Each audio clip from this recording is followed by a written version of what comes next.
Chiefs Eagles Super Bowl rematch. Eagles escape with this one 21-17.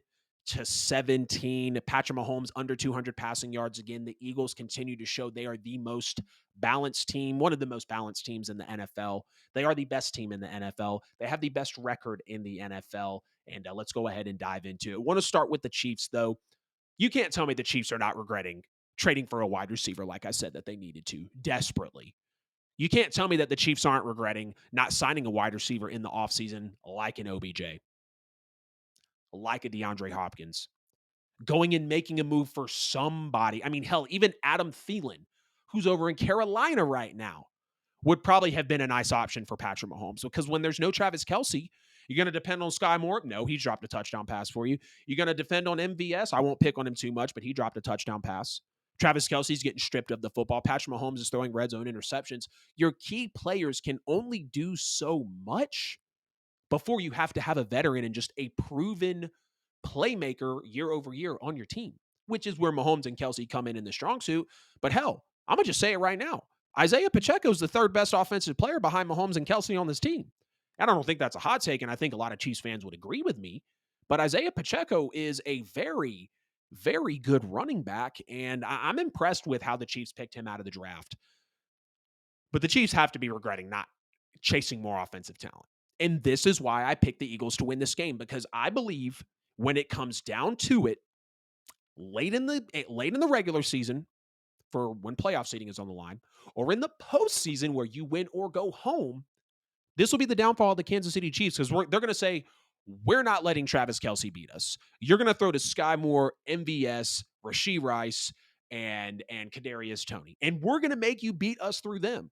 And I think Mahomes could do it once and maybe even twice. Hell, maybe even three times because it's Mahomes, but I don't believe it will be a continued recipe for success that's going to get the Kansas City Chiefs to the Super Bowl. And I want to see them repeat, right? I love when history is made in sports. I love when I can see a team sustain dominance year over year over year. And the Chiefs have done that, but we're starting to see them come back to earth because Mahomes can only do so much. Andy Reid can only draw up so many plays before those veteran playmakers have to be in those positions at the right time. You look 2 weeks ago against Denver, Sky Moore dropped a touchdown pass that could have very well changed the game. You see MVS in this game dropping a potential game winner. That would have changed the game. It's hard to continue to watch it's not even hard to continue to watch the Chiefs play like this. It just always makes me wonder, God, what if that was D Hop over there? Or what if that was a star wide receiver catching passes from Mahomes time after time? I mean, seriously, how would it be? And you see them punting on 4th and 4 at the Eagles' 39-yard line. That was just really confusing to me. I didn't necessarily understand that play call at that point because you're on the Eagles' 39-yard line.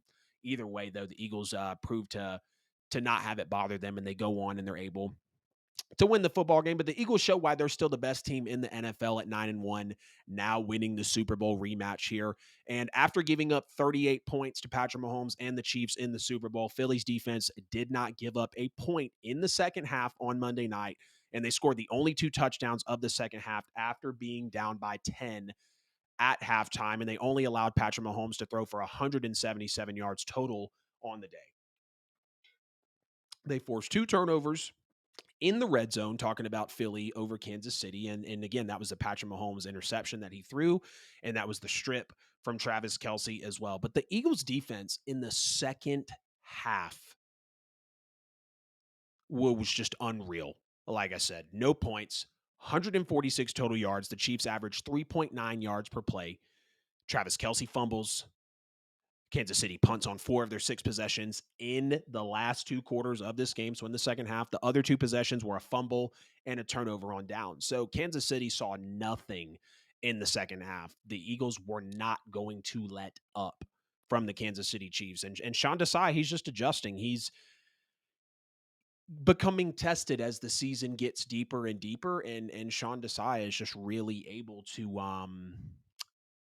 just really able to help this defense adjust and rightfully so. I mean, that's how the Eagles are going to have to play if they want to get back in the Super Bowl be in this Super Bowl rematch. Now, the offensive line did allow 5 sacks in the first half, but no sacks allowed in the second half. So the Eagles tightened up on that front as well. Now they were 3 of 11 on third down, and they had actually a bad stretch of 5 third downs in this game, 3 straight sacks, 2 negative runs in the I think first 5 plays that they ran on third down in this game. We see AJ Brown 1 catch, and we saw him and Jalen Hurts getting into it on the sideline again. So maybe we're in store for another 5 or 6 straight games of AJ Brown with 125 plus yards receiving.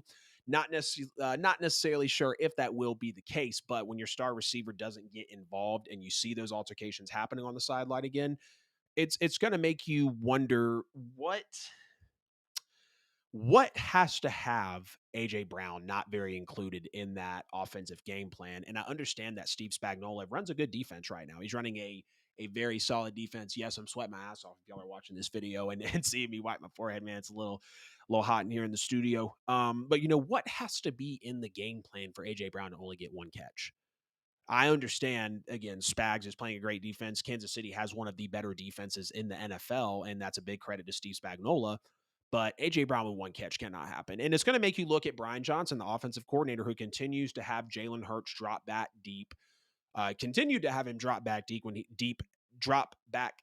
had already taken 5 sacks in the game. But Jalen Hurts in this game does pass Cam Newton for the most rushing touchdowns by a quarterback in the first 4 seasons. So the Eagles just played a solid game here. The Eagles played it's kind of like Fred said. Last night's game was okay. It was a boring game. I mean, it's not one that was too exciting to watch. Knowing that Kansas City was up 17-7 at the half, it seemed like they might have cruised to a 35-14 win.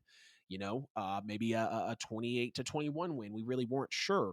But as we see Sean Desai adjust, again, no points in the second half, 146 yards. Chiefs don't even average 4 points per play. 2 possessions ended in a fumble and a turnover on downs. The other 4 ended in punts. So the Eagles just did everything right in this game, besides the protection in Jalen Hurts from the first half. And of course, the offense wasn't very solid. Jalen Hurts, I think, had 46 passing yards at the half. The Eagles had 78 total yards of offense at the half in this game. But knowing that the Eagles grinded this one out, these are going to be the types of games that really define who you are as a team. Winning those ugly ones, and again, you don't apologize for the way you win in the NFL. Winning those shootouts, winning those ones where you have to grind them out, but more than anything, sticking to this story of the game, winning those 21-20 games, winning those games where your defense just absolutely has to put on a clinic for you just to put up 14 points in the second half, and ultimately the only 2 touchdowns of the second half. You have to be content with maybe just scoring 1 touchdown a quarter after halftime, which might be like, wow, that's 14 points afterwards. But some teams get a little antsy after that, and they're like, no, we got to go for 21, we got to go for 28. The Eagles stood pat on their trenches on the defensive line. The offensive line turned it around in the second half, and the Eagles are going to have to play plenty of games like this as the season finishes out, and especially in the postseason. I still think Philly's the best team in the NFL. I still have them going to the Super Bowl. It'd probably be Philly, Detroit. I'd probably have to choose for the NFC title game. If not Detroit, then San Francisco. And the reason I believe in Philly so much to really win the Super Bowl this year, realistically, when it comes down to it, I had Eagles Bengals, but now with the Bengals being out, I don't know how I'd put in the AFC, but it's Philly's ability to grind out these games. It's their ability to just play those boring ass games, just those Monday Night Football games where you want Mahomes and Hurts to go 38-35 like they did in the Super Bowl. And hey, I wanted that too. I was like, hell yeah, Super Bowl rematch. Been waiting on it all week. I circled it on the calendar when the NFL schedule dropped. And I was just like, hell yeah, this is going to be a great game to take a look at.